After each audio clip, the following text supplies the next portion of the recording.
Hi, I'm Dr. Michael Wilmink. I grew up in Vancouver, came down to UCLA for my regular undergraduate education, then went back to Vancouver for medical school and residency. Finished in 2002 and then subsequently moved directly to Arizona. I've been practicing here in the Valley for about 9 years.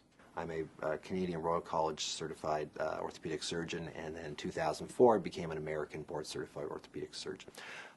Something that we've begun to diagnose recently is rotator cuff disease of the hip, and this is when patients have tears of the gluteus medius and minimus tendons at their insertion point into the greater trochanter. What this results in is pain around the hip and especially weakness. And if you examine them, they'll have a very positive Trendelenburg sign because they have very much weakness in terms of abduction of the hip. The initial treatment for that is usually conservative management with anti-inflammatories, some topical creams, physical therapy, and injections, but there are certain patients who just don't get better with those treatments.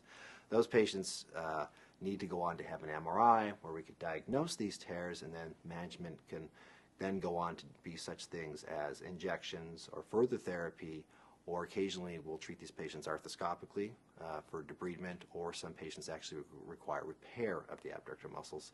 And these patients actually have very good recoveries and are almost have immediate pain relief, but there is a period of 6 to 12 weeks for recovery.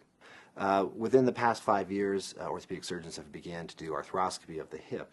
It's a joint that's difficult to get into with the scope, but there are certain pathologies that are very amenable to treatment with the scope. Labral tears, as well as cam impingement or pincer impingement, which basically means that you have a ball in a socket and the bone has grown too much around the socket and the bone is hitting the edge, and that's causing restriction and pain. These patients are typically in their 30s and 40s. They complain of deep pain, deep groin pain.